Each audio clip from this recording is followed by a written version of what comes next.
Scripture for this service is Philippians chapter 3, verse 8. Philippians chapter 3, verse 8. More than that, I count all things to be lost in view of the surpassing value of knowing Christ Jesus my Lord, for whom I have suffered the loss of all things and count them but rubbish so that I may gain Christ.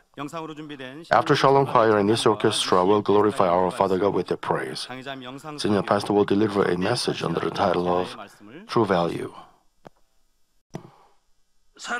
Dear brothers and sisters in Christ, and those who are attending this service throughout the world through internet, in GC and viewers, as you make a choice or make a plan for something, it's truly important to understand what you do it for. College students these days must have not just good GPAs, but they have to prepare for many more things than before to get a job in good companies. Even after they get a job, they constantly have to study foreign languages or get other kinds of certificates through self-training. You won't be accepted if you do nothing after you graduate.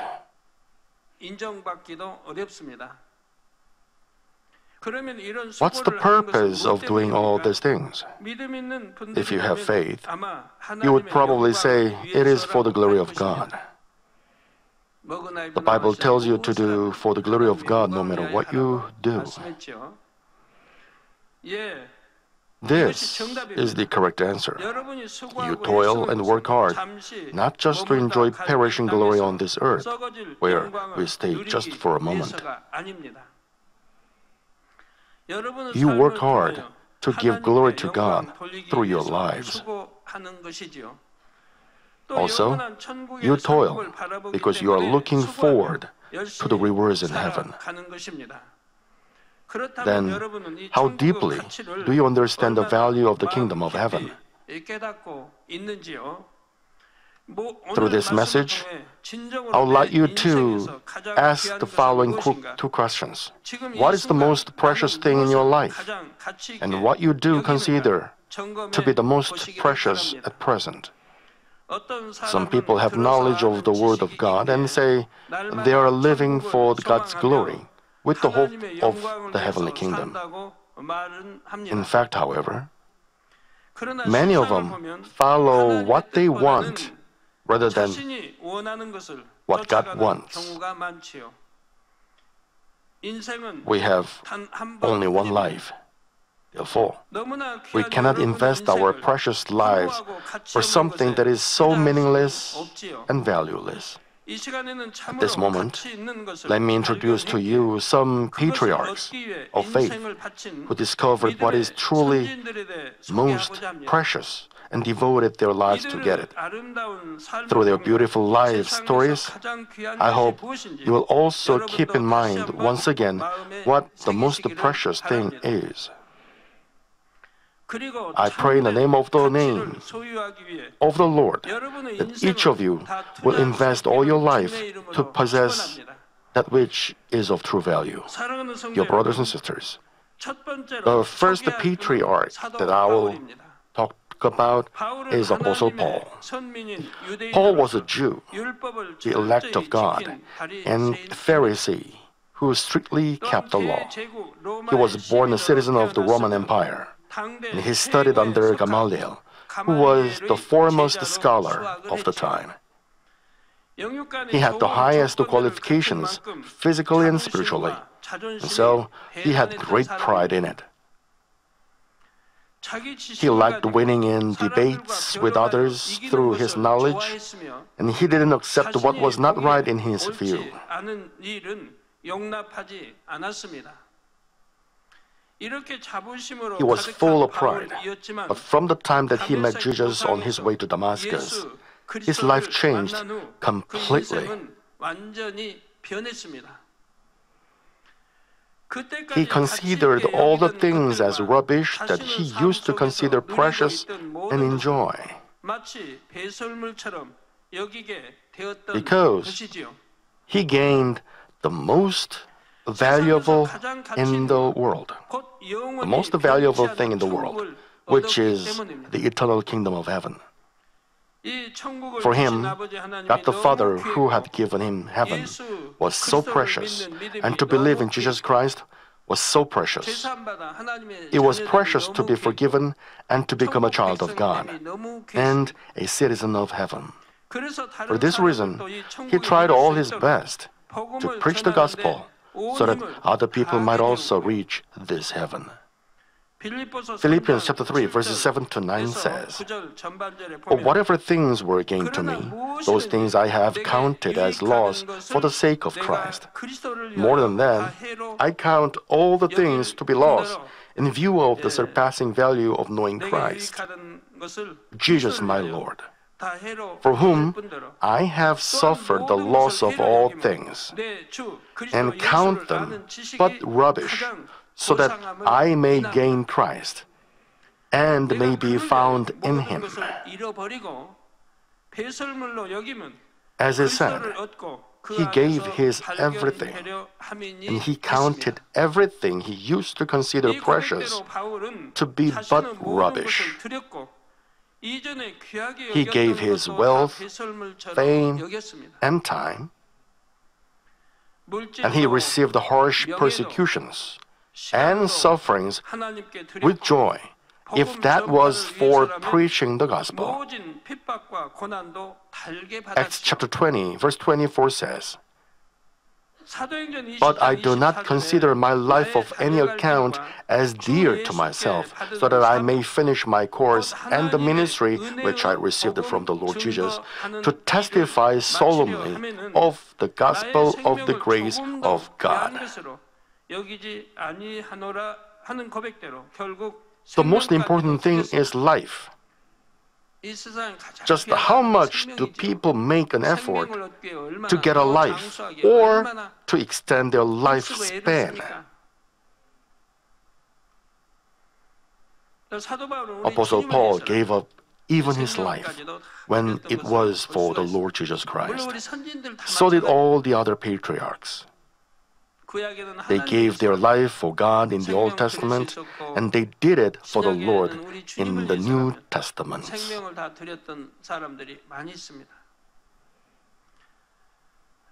Dear brothers and sisters, even very precious things in this world change in value as time passes by. Knowledge, money, great power, or fame cannot last forever. The power, fame, and money will vanish, and the knowledge and memory will fade away. If you got Alzheimer's, memory loss will be more serious.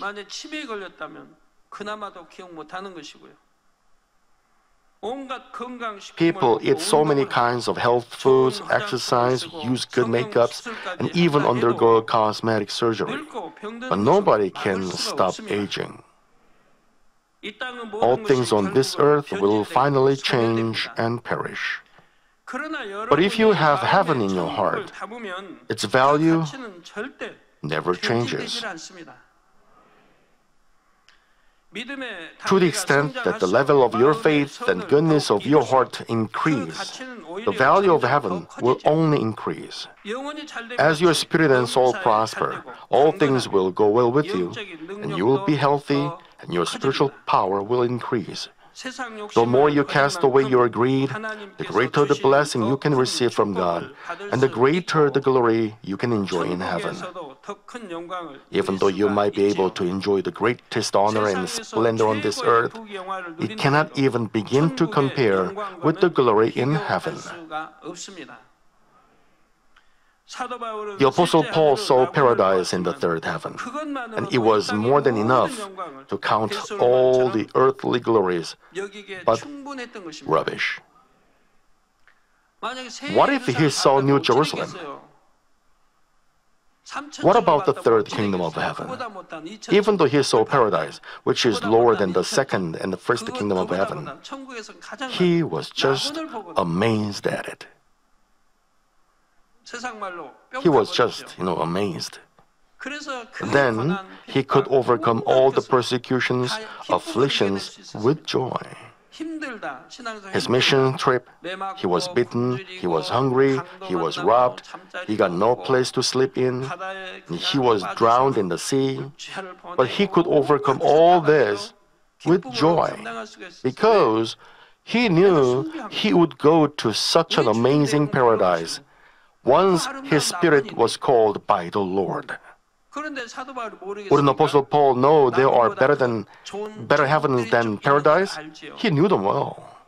But even by seeing paradise, he became so happy that he could consider all things of the world rubbish. He studied so hard and worked so hard to get what he had now. But he thought they were all rubbish after he saw paradise.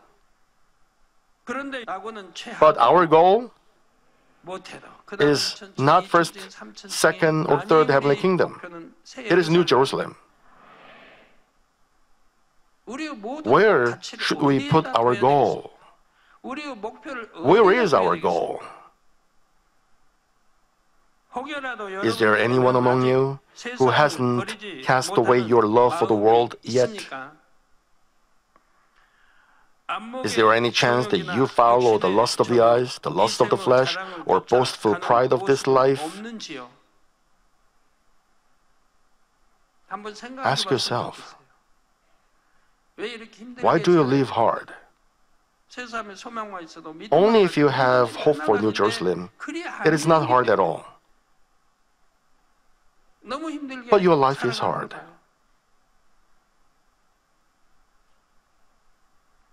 It's because you have hope somewhere else. You have to cast off the flesh. You have to become the bride of the Lord. If you read Ecclesiastes, then everything is vanished. Everything is in vain. But why do you look for those things that got no value? You gotta cast them off. You gotta look for the eternal thing. Then you will come into spirit and into whole spirit. Then you will find true peace and joy that Father God gives from above. You may maintain your Christian life with that. However, since you have goals somewhere else, your life is hard. If you cast away flesh, you will become so happy. When you don't cast it off, it makes you feel difficult.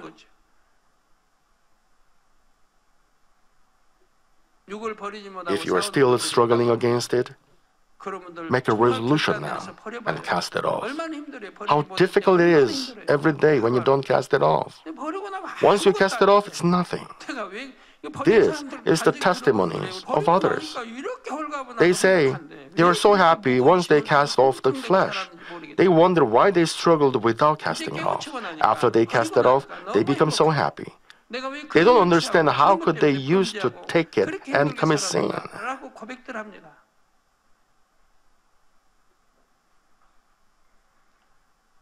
You will also realize and think, flesh is really like rubbish. Why couldn't I cast it away more quickly? I should have come into spirit much earlier than this. But if you just know you have to cast away flesh, but just hold on to it, you will have afflictions and sufferings in your heart. It is not your circumstances or other people that make your Christian life difficult. It is you, yourself, that make your life difficult. It's not someone else.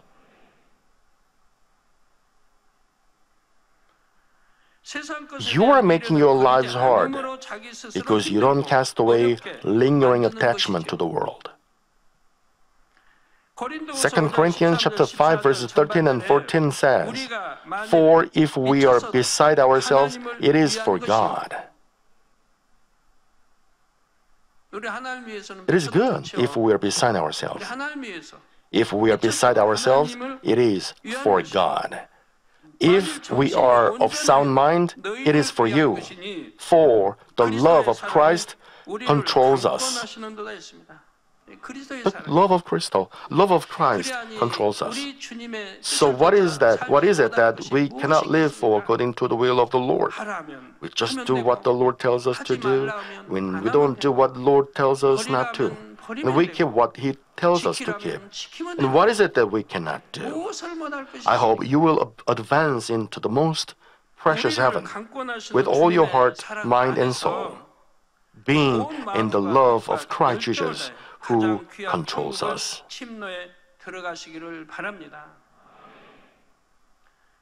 In doing so, I hope that you will be able to confess that you have lived a life without regret when you meet the Lord soon.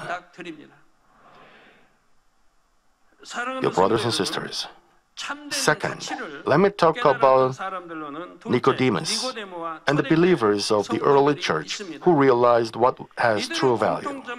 The common factor here is that they had no fear because they knew the true value. First, Nicodemus was a Pharisee and the ruler of the Jews. He came to Jesus at night and heard about the rebirth and the secret of eternal life. He thought Jesus was a man of God, but he still had some fear left in his mind. So he came to Jesus at night when nobody could see him. But later, this Nicodemus changed completely. He openly and boldly spoke for Jesus before the Pharisees, who were planning to kill Jesus. He was afraid, and so he came to Jesus at night. But now, he became a man who could courageously speak for the Lord. Can you do that too?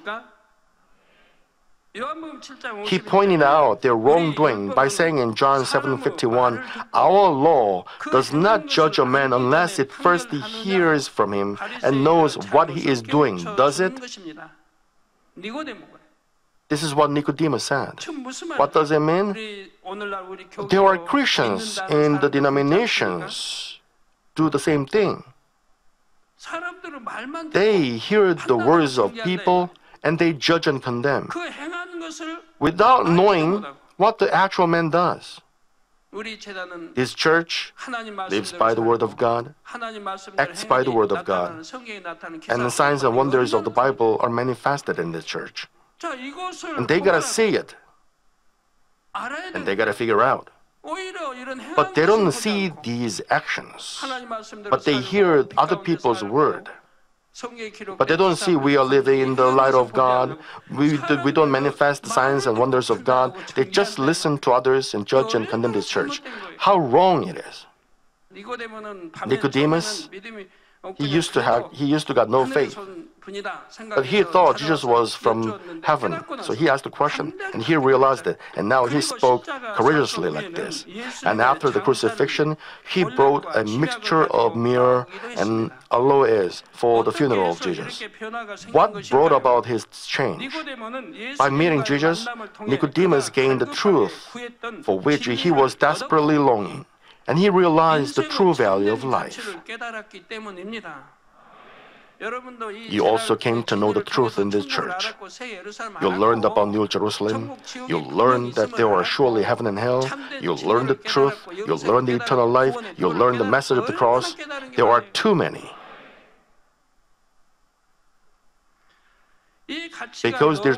Because this true value was so precious, he gained the boldness to say what is right, even if it meant he could lose his high position and power, or even his life.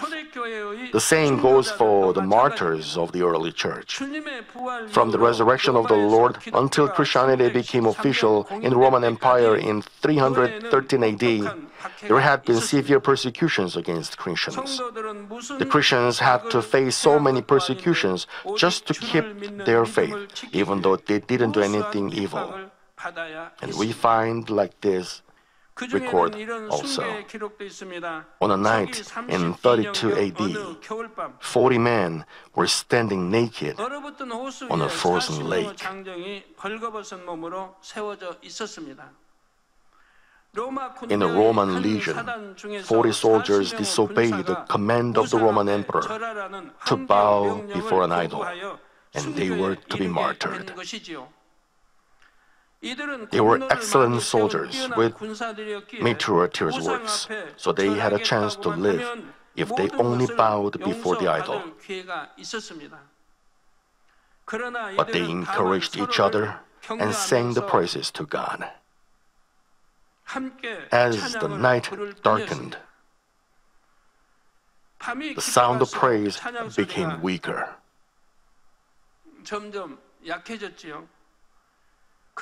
But a guard who was watching them at the lake shore heard something strange. 뭔가 이상한 소리를 들었습니다.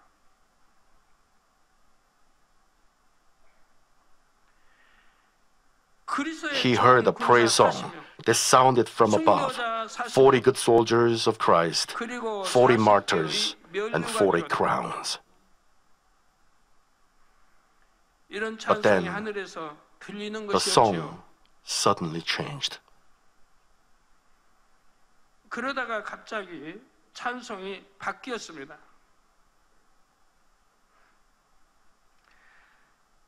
39 good soldiers of Christ. 좋은 군사 39명.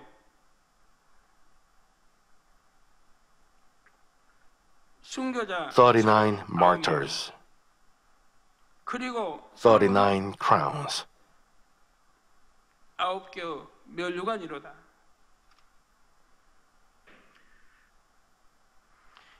At this moment, this guard saw one of the 40 who couldn't bear with the cold, walking off the lake.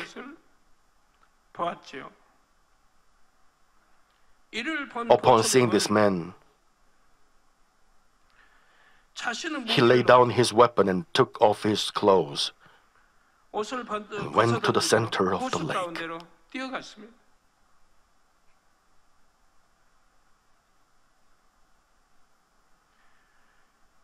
He said, "Put this clothes on. I'll replace you." And this guard could hear the sound of praise singing. 울려 퍼지는 하늘의 노래를 들었습니다. 40 good soldiers of Christ, 40 martyrs, and 40 crowns.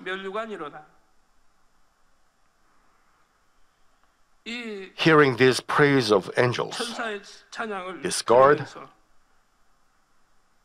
became a martyr along with other soldiers.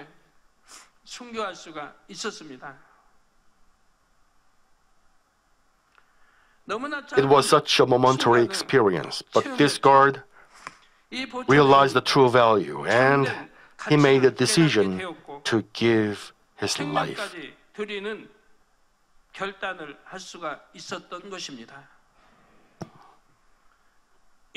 Other than these people, so many other Christians overcame persecutions to keep their faith. Their positions were taken away. They were imprisoned. They were exiled. They had to work in labor camps. Or they had to hide in underground graves without seeing the sun's shine. If they were caught after being tortured, they became the prey of lions.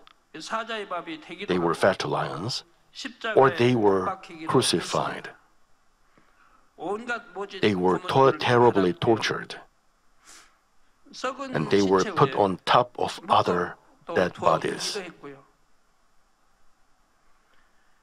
So many other evil kinds of punishments were inflicted that are difficult to mention. Also in this country, Christians were beheaded and they were also crucified in some places. Was it Sanam place?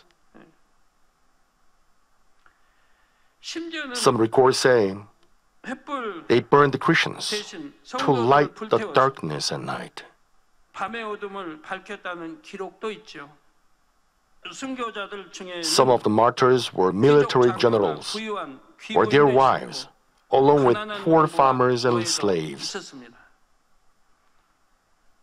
Some were healthy young men, others were weak and old. Still others were little girls. They encouraged one another to keep the faith. Even when they stood before ferocious lions, they accepted their death being at peace, praising God. Do you know how Rome became Christianized? Rome arrested Christians and made them pray to lions and crucify them. But how could it become a Christian country?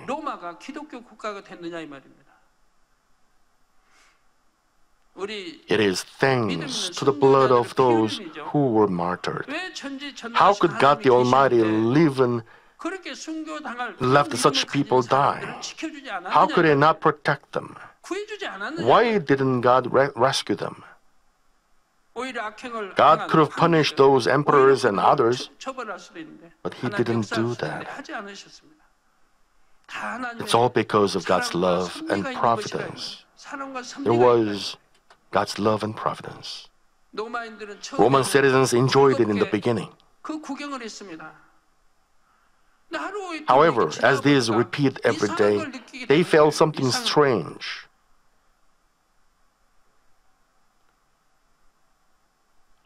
What is their God? How could they are not afraid of lions? Who is Jesus? How could they give praise to God as they were fed to the hungry lions? People may be afraid before death, but they were not. They became curious about Jesus, these people believed in. Then they came to know about Him, who is Jesus, and why these people are not afraid of lions, but give praise to God. It was the providence of God. Since they were martyred, they went at least third kingdom, and their blood stimulated the heart of Roman citizens. They came to look for Jesus. They wanted to know about Jesus, the Savior. They tried to hear the teachings of the Lord, and they were looking for an evangelist. They came to believe in such evangelists, and they accepted the Lord as their Savior. And people came to believe in Jesus instead of Roman emperor. Since the mother of Roman emperor came to believe in Jesus, and as her best son, the Roman emperor made this country as of today. A few decades later, Jesus was planted in the heart of Roman citizens.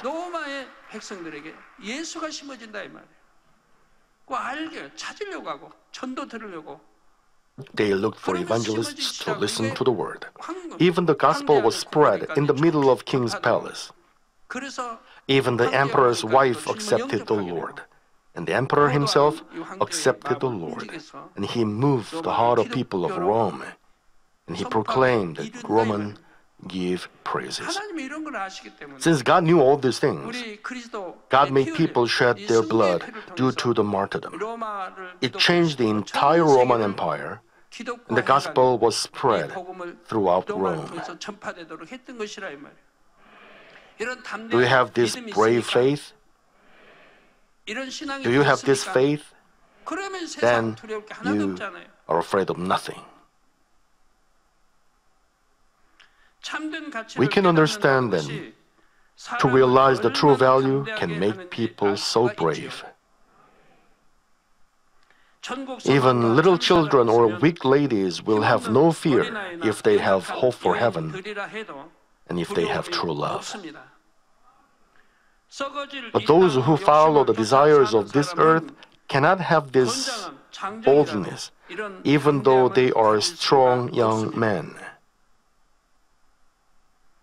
Also, even among the Christians, those who have a lot of fleshly thoughts will have many agonies. They even fall in dilemma when they are to choose either this or that one. They should cast off what God tells them to cast off, but they don't make a decision. At a moment they have to make a decision between pleasing God or pleasing man, or sacrificing themselves or seeking their own benefit. They feel difficulty deciding according to the truth. They think like this: I'll be in a difficult situation if I choose this way. And is this the only way of faith? What will other people think about me concerning this decision? But finally, they choose to compromise with the world. But even after that, they are not at peace and have no comfort. They suffer again with other kinds of agonies. I didn't act by faith, and I'm so sorry before God. I'm not confident, and I don't even have strength to pray. They think like this, and they lose the fullness of spirit. Many people have this problem. Even though they know they should cast off, they don't cast off. Even though they know they shouldn't do this, they do it. Then they lose their strength and strength to pray. Faith is not given. Even though they know they should pray, they lose the strength to pray. How foolish. They know there is life and eternal life, but they don't walk the way, but go the opposite way. There are many young people who do like this. They don't repent of not acting by faith, but they just get discouraged and they are depressed in their hearts. But if they truly believe in the glory of heaven, they will not act like that. They don't worry about losing their possessions. They do not compromise with the world, thinking about the world people's opinions.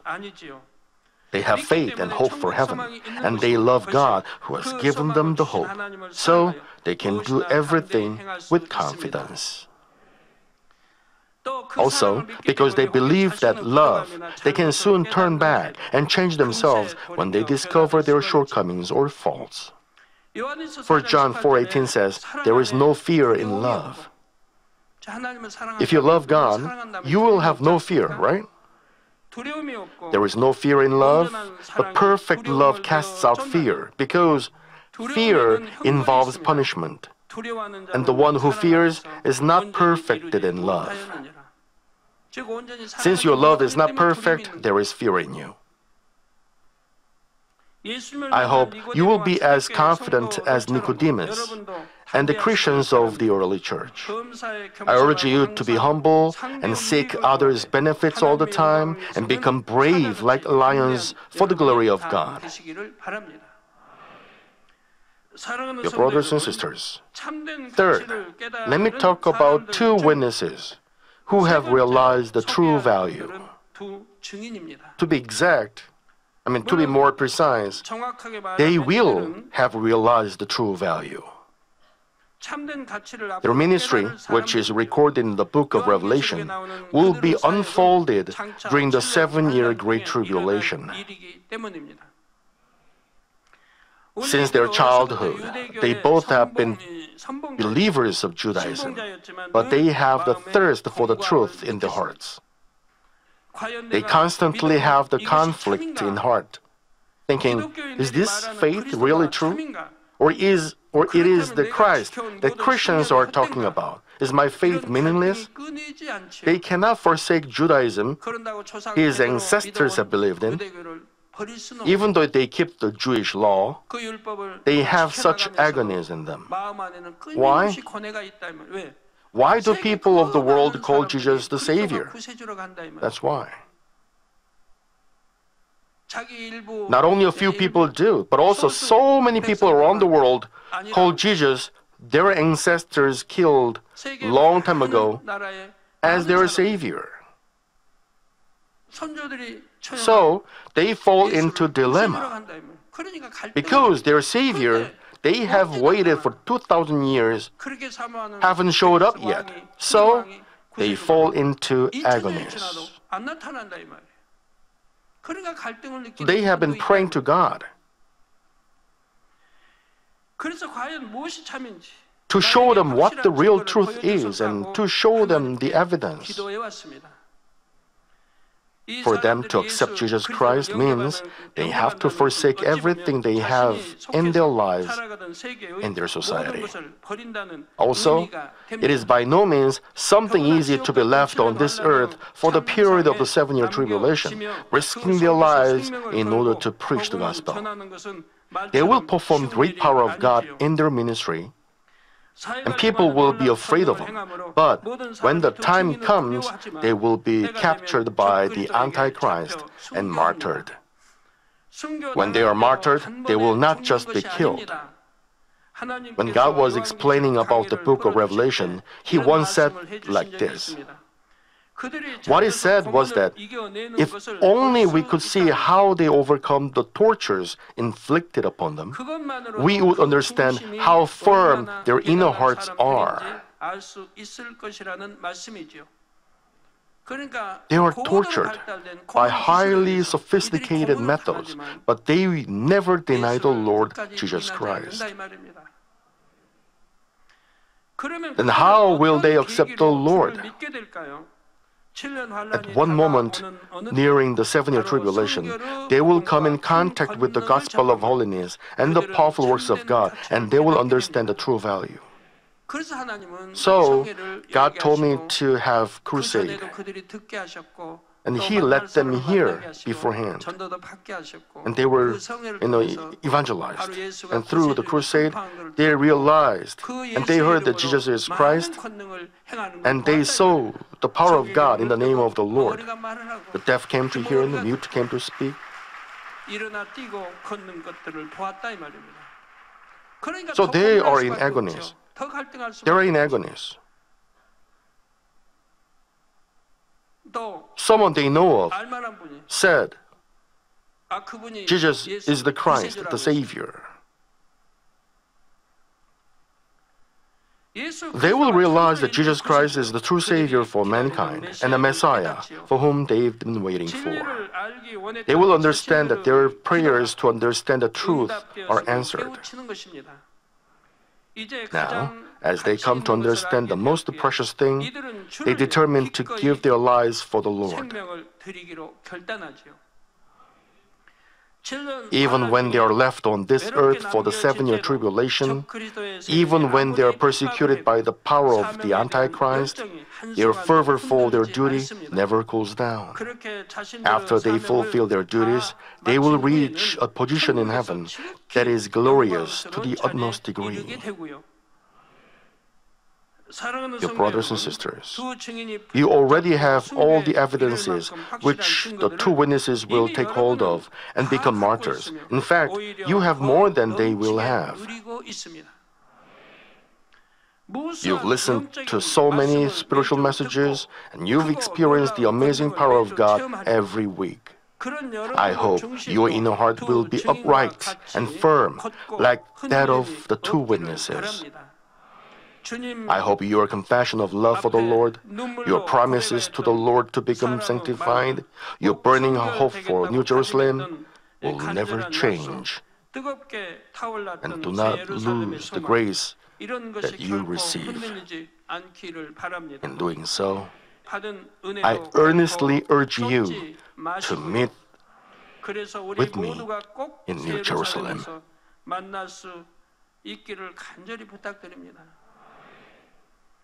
Let me conclude this message. Your brothers and sisters in Christ. Hebrews 12 verses 1 and 2 says, Therefore, since we have so great a cloud of witnesses surrounding us, let us also lay aside every encumbrance and the sin which so easily entangles us. There are so many witnesses, a great cloud of witnesses.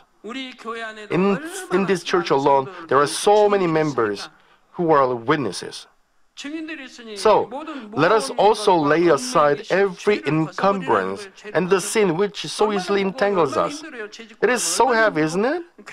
Once you come in sin, your heart is in difficulties. The moment you come in sin, you may enjoy yourself, but later on, you will be in trouble in your heart.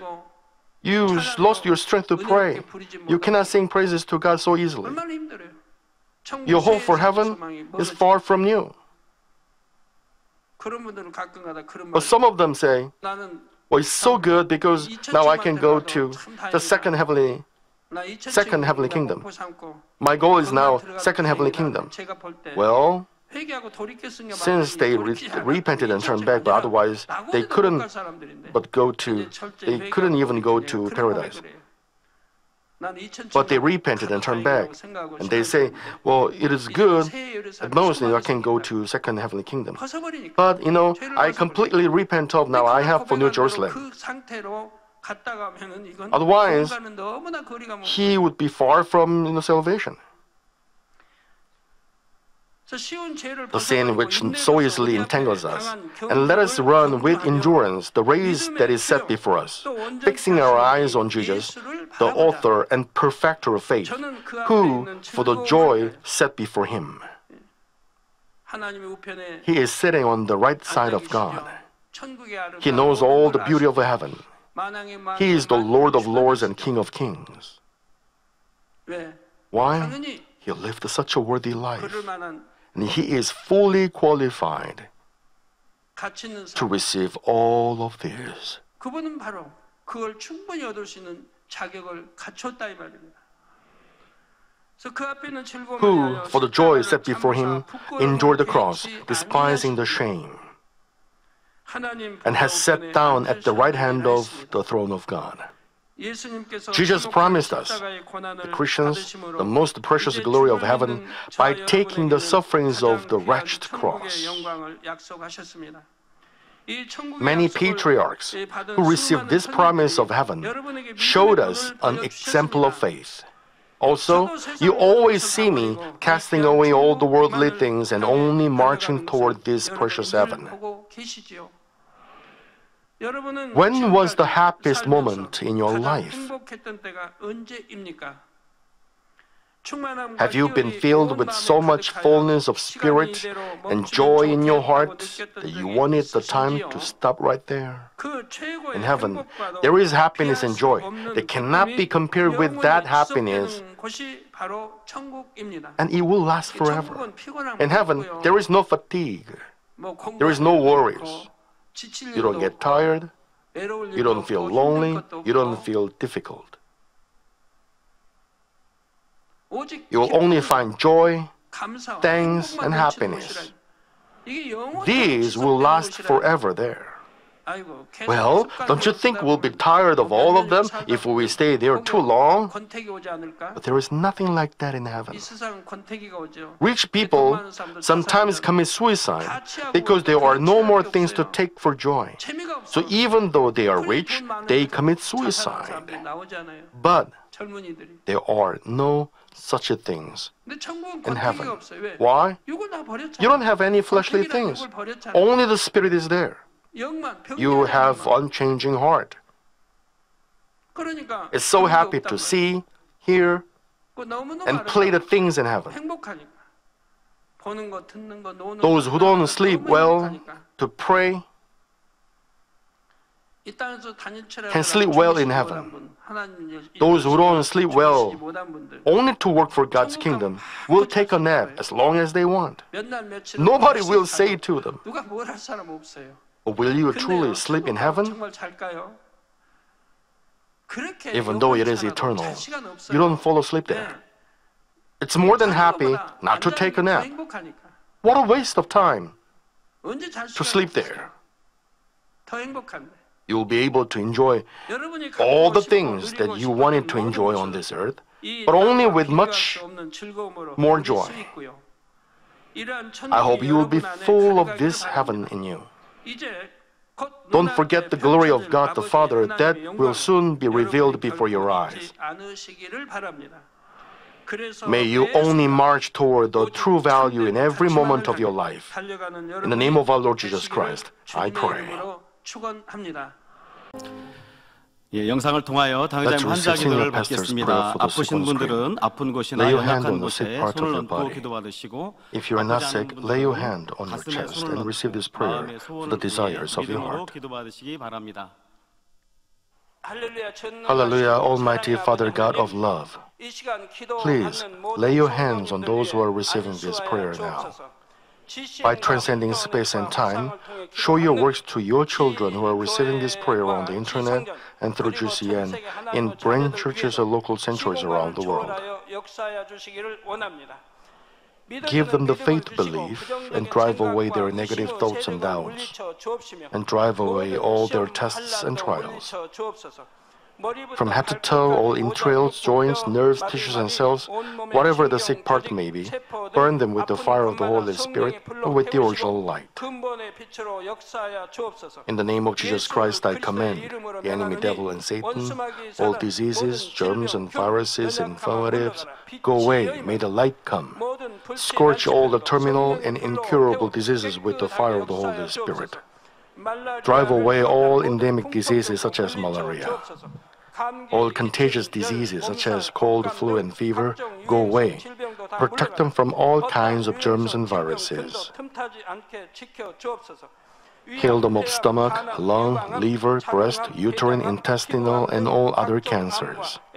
AIDS, leukemia, cerebral apoplexy, high and low blood pressure, diabetes, thyroid, heart, lung, and women's diseases, and all inflammations, be cleansed and go away. Heal them of polio, stroke, arthritis, and herniated discs. Back pain, headache, neuralgia, and all other pains, go away. Epilepsy, autism, depression, neurosis, and other mental diseases, go away. All kinds of paralysis be loosened. You get up, walk, and leap. Let the eyes see well. Let the ears hear well. Let the blind come to see, the deaf come to hear, and mute come to speak. Heal them of after effects of all kinds of accidents and fix their broken bones. Let the heat and burning sensation go away. Restore them from burns, and let there be no burning skull left. All kinds of drug addictions, poisoning, and substance abuse go away. Let the dead nerves, tissues, and cells be regenerated and bring the dead back to life. Give them the blessing of conception. May you receive the blessing of conception. In the name of Jesus Christ, I command the enemy devil and Satan, and the ruler of the air, go away, and their servants also go away. Go away, you evil, unclean, false, and deceitful spirits, separating spirits, and all forces of darkness. Loosen the bonds of wickedness. Darkness, you go away. May the light come. Father God, give them strength to cry out in prayer, to cast off sin, and to be sanctified. As their spirit and soul prosper, let all things go well with them. Let their family be evangelized. Protect them from all kinds of accidents and disasters throughout this week. Bless them to lead a prosperous life without any problems. With the firewall of the Holy Spirit, with heavenly hosts and angels, and with your blazing eyes, protect all your children, their family, their workplace, and business. Give our students wisdom and understanding, and give them fervent passion to study hard. Keep their hearts and minds from the worldly things, and bless our students to love Father God all the more fervently. Whether your children eat or drink or whatever they do, let them do it all for the glory of Father God. Let them say, I met God, I experienced God, I received answers and blessings. Let them testify with their lips like this. Father God, thank you. Be glorified alone. In the name of our Lord Jesus Christ, I pray. Amen. 아멘. 涙の中おらる主愛の主それは命与える救いの